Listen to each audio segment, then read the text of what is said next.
Hey y'all, this is Reverence for Impulse, and we are Weena and Tim, sister and brother. We're both into somatics and movement, and this season we're talking about relationships.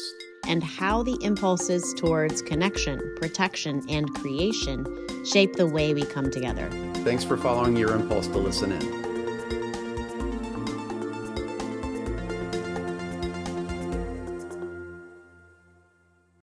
Hi, Weena. Hi, T.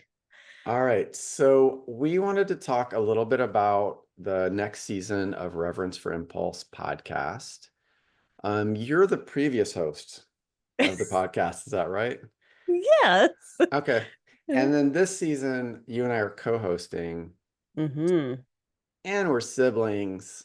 Hey, wait a second. So I wanted to talk to you briefly for our vast listenership is actually really curious about what's coming up in the next season, why it's changed, what's different. So I have a couple of questions for you just to give a little teaser intro sense of what we're up to for the next season. Mm-hmm. In parentheses, we've already recorded two Yeah. pods, and we have like 2 or 3 in the docket coming up. So we've got some amazing personalities, thinkers, feelers, adventurers, curious artist types who are going to be in conversation with us in a triad, which like season previous is usually starting off with some sort of practice, either an authentic movement practice, which is what we default to, a swapping of roles of witness and mover with eyes closed, or any particular practice that the guest wants to do or be a part of, or maybe in some cases it's no practice at all. But we're building on what you did last time with this idea of like meeting each other in ways that aren't chit chat and words and demographics and bios before we launch into a conversation. So given all that, that's what's coming up. What do you feel like you're carrying forward from the previous iteration of this podcast? And why on earth did you want to recruit a co-host? Yeah. What am I carrying forward? I mean, so I started this sort of as an experiment. I had no idea if I was going to be able to do even podcasting or what it looked like or how it felt. But the only way I know how to do stuff is to do it and then learn from it that way. And so it started out with me just really being curious about this idea of kind of like authentically coming together, as I had experienced with movement, was how do I come together in conversation with the similar not knowing, like stepping into a total space of, hey, like what's happening for you? And then really be honest about following the thread of impulse that develops between us. And that feels true still for now. I think over the last year, what I learned was, um, well, I don't know if that's necessarily true, but I think what I started to feel in doing many different conversations was the shape of this, and I started to get clearer about what I value around these conversations, and it became relationship. Like what I valued was a relationship, like the substance that happens or starts to grow and develop and unfold between people.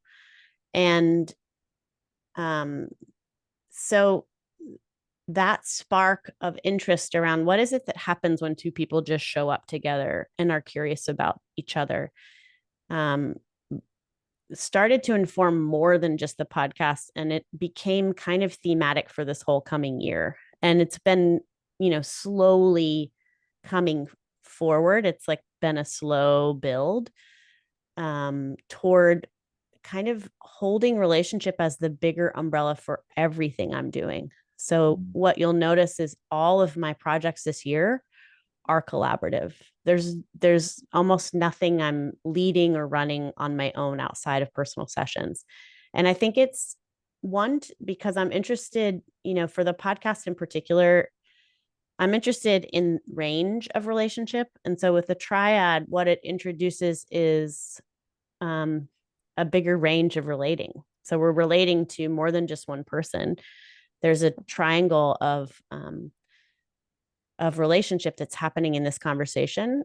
But I'm also curious about relationship as it stands within your own body or towards impulse or relationship to your environment. We just recorded that podcast with Antonio, and relationship to his creativity was pretty interesting to me. And I guess what I'm bringing forward into this next season is that, like, what is the substance between things? What is it that's growing or wants to be seen or wants to come forward between two things rather than the things themselves? So we're not So, talking the mushroom body or the tree, we're talking the mycelial network. yeah, baby. Yeah. Yes. Everybody loves that word, Yeah. mycelial. Yeah. So Hashtag that's it. mycelium buzzword 2024. Yeah, Okay. totally. And then why you? Because there's a couple reasons. One, I think you're I'm incredibly listening. skilled. Okay, let's tune in.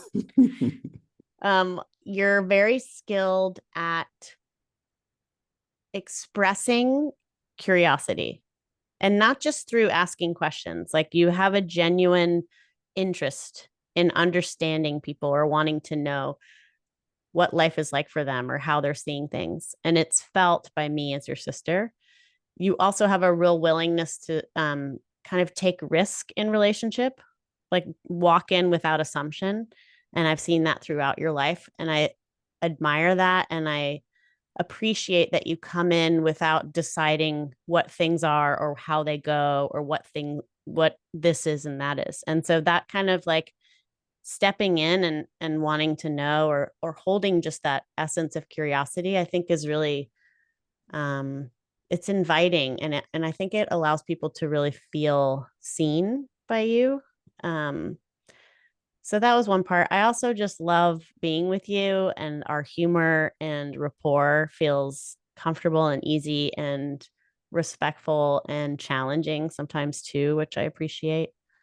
Um, and also, you're in a similar world of like looking at the world through the lens of the body and um, the wisdom of our bodies. And I want to extend these conversations to you and hear how you um like what lights you up about them and what questions come up for you. And I also just, I mean, your perspective and you being my big brother, I mean, let's just so everybody knows he is older than me, so Mhm. there's yeah. If you see um us both on Zoom, you would actually guess the opposite, but well, maybe not, but it's true. yeah. um and I think I don't know, I think I'm just also curious. I don't know, and I want to not know with you in this way and see sort of what comes from it. Yeah. Well, I definitely feel on board. That's why I said yes. And a lot of what you said is true for me too. Um, and like I listened to probably, I don't know, a handful, half of your last podcast seasons. Mm-hmm. And I'm not a podcast guy. And the main reason that I said yes is because I'm not a podcast guy. Like I don't really listen to them. Let's say haven't really listened to them. Sometimes for sure. They're actually maybe road trips sporadically, but I'm just like, it's not in my norm. And the whole idea of these like buying these microphones and like being on like it just seems like there's like a ugh reflex around content creator culture Mm-hmm. and self-centering and blah blah blah.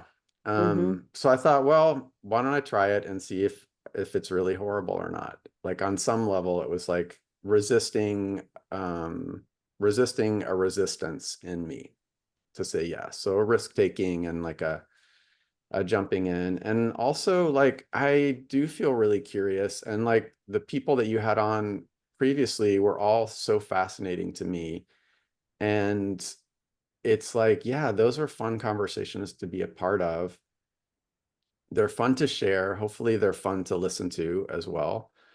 Um, And so my saying yes is a lot of what you said. Like I think we vibe well, and I really like the idea of a triad for sparkiness. Like, you know, Mm. it's like mathematically it can always be two against one on something. And so, that might be first in our movement practice, and then and not against in the sense of um kind Power. of power or like kind of like yeah, winning or a battle or friction, but like it creates like two people might harmonize more and three people are more likely to feel um I don't know, like a diversity of triggers or thoughts or inspirations. And so I think it's a neat format too.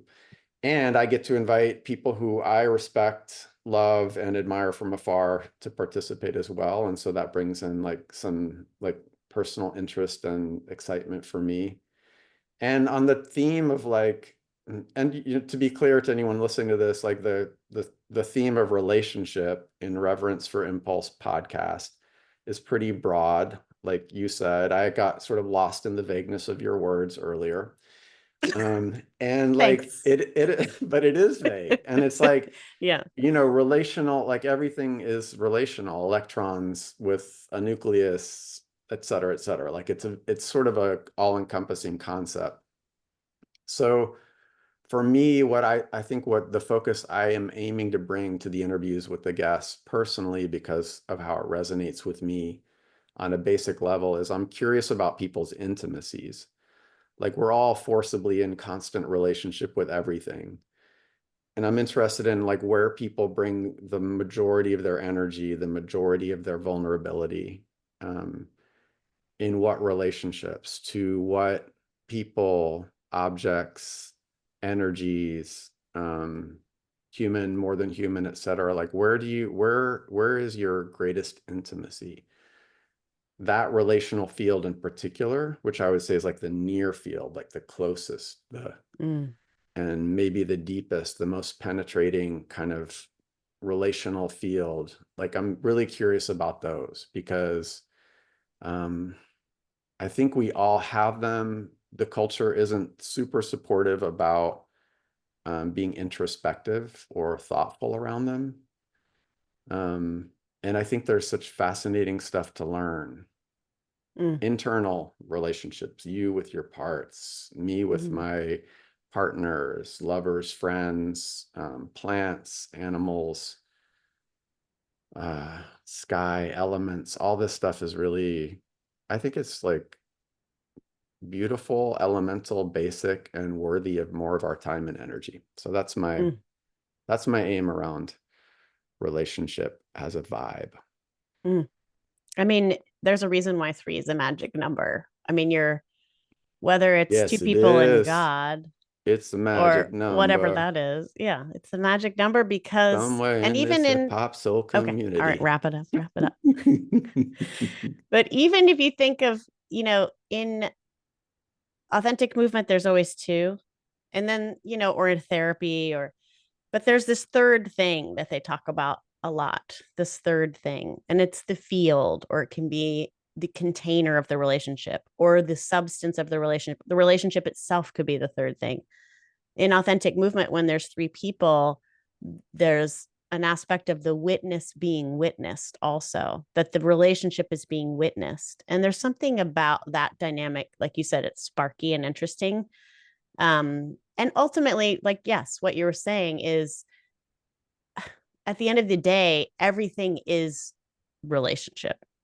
Things don't exist on their own, actually.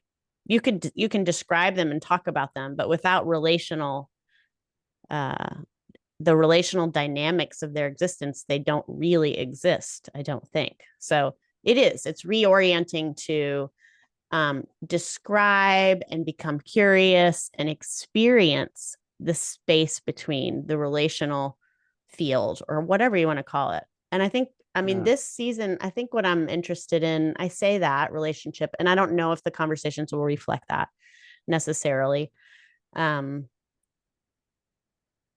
they but I will. think they will, because, Mm. you're going to keep us on task. I'll keep us on task. Yeah. Here's an example of something that a memory of you that I think about with this podcast. And I've said it to you before, but it's such a big impact for me. And it guides me in terms of how I want to invite people in to these conversations and how I hope they feel seen and heard. But it was when we were in Canada, which is a cabin that has been in our family for generations, and it's pretty rough and off griddy on a lake in Canada. And I was totally overwhelmed and was like, I have to get away from these people, i.e., my family, and went out on a paddleboard way out. And it was sort of sunset into the middle of the lake. And after a little while, I just noticed you kayaked up nearby. And there was no exchange of conversation or like, hey, do you want to talk? Is everything okay? Like, let's get into it. There was a being with and a seeing me. And we just were there in the silence while the sun set. And I felt so like connected to you, but also this third thing, which is our relationship and this bigger field, which is now it's making me cry, but this bigger experience of aliveness and the value of, I mean, I say feeling seen and seeing, but it's the experience of all of that together of like feeling seen, but really being able to see also and tune into the things that I hold so dear. And I guess there's like a part of me that wants to offer that being with and a sort of permission for whatever that path looks like or wherever it goes. I want to extend that invitation to other people. And Yeah, to our guests and listeners. yeah.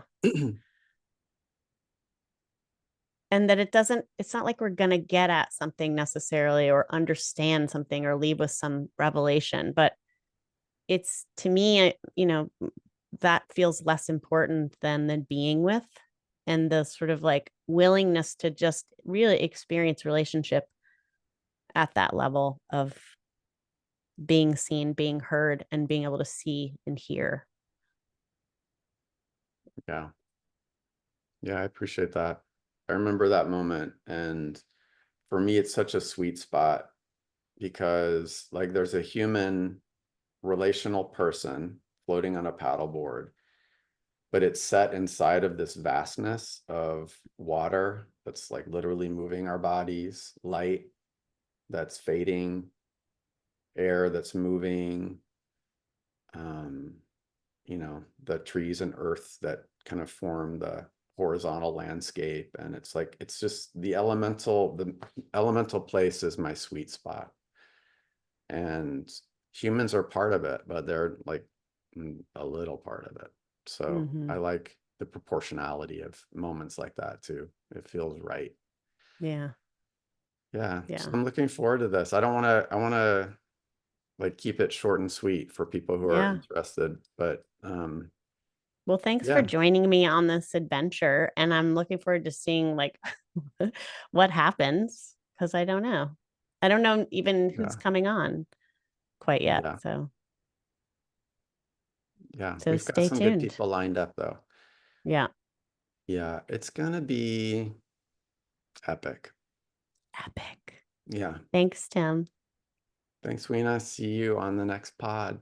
Yeah, babe.